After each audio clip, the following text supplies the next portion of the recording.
जिस गन्ने से गुड़ इतना काला होता है उसकी चीनी इतनी सफेद कैसे हो गई? केमिकल्स उसमें डाले जाते हैं।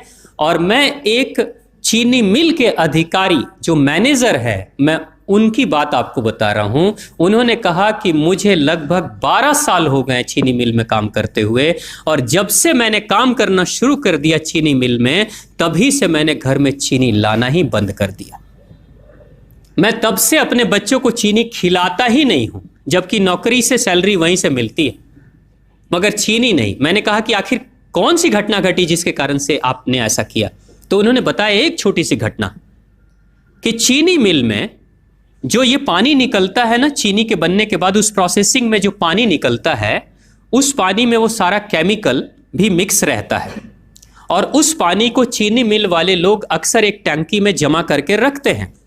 ये सभी चीनी मिल वालों के पास में होता है, आप भी कभी जाएंगे तो आपको भी पता चलेगा। वो टंकी में वो पानी रखा जाता है, लेकिन रोज रोज प्रोसेसिंग हो रहा है, रोज चीनी बन रही है, रोज बहुत सारा पानी आ रहा है, तो आखिर कब तक? एक टंकी की क्षमता है ना, कितने दिनों तक वो टंकी खाली रहेगी? भर जाती है, भरेगी तो फिर क्या करेंगे? खाली करना है।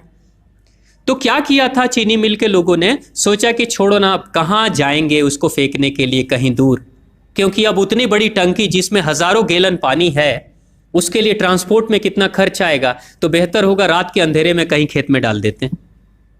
क्योंकि जनरली फैक्ट्रियां तो होती हैं ऐसे ही बिराने में, तो कहीं डाल देते किसी खेत में, क्या पता चलेगा पानी है कि चीनी मिल का पानी है, क्या है। तो ये सोचकर मैनेजमेंट वाले लोगों ने रात में ही उस पानी को खेतों में छुड़वा दिया, और नतीजा ये हुआ कि उस खेत की सारी फसल जल गई, मिट्टी बंजर हो गई। और जब किसान पता करने लगा कि आखिर क्या हुआ मेरे खेत में, जब चेकअप कराया वो मिट्टी का, तो पता चला कि इसमें तो चीनी मिल का जो वेस्ट मटेरियल है वो डाला गया है। तब उसको खबर मिली कि हाँ, किसी स्टाफ ने बताया कि हाँ, हमारे चीनी मिल से ही पानी डाला गया था आपके खेत में, और पूरी मिट्टी बंजर हो गई। उसने केस कर दिया और चीनी मिल वाले को मुआवजा देना पड़ा लाखों रुपए।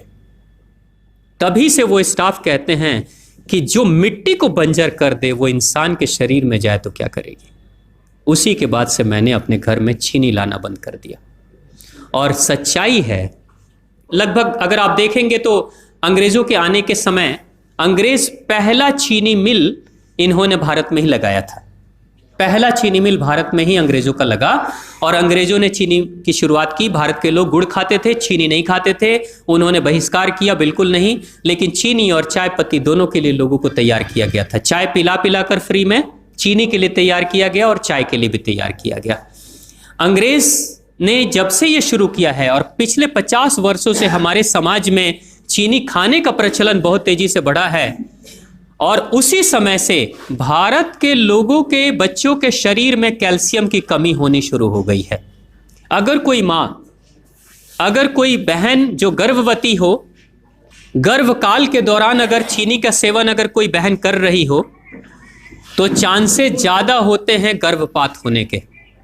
कोई माँ अगर बच्चे के जन्म से पहले 1 साल पहले से ही चीनी छोड़ दे और सामान्य भोजन करे, अपना ही दूध बच्चे को पिलाए, और कम से कम 5 साल तक बच्चे को चीनी ना खिलाए, खुद को चीनी ना खिलाए, उस बच्चे को कभी भी ऑस्टियोपोरोसिस की समस्या नहीं हो सकती। कैल्शियम की कमी उसके शरीर में कभी नहीं होगी।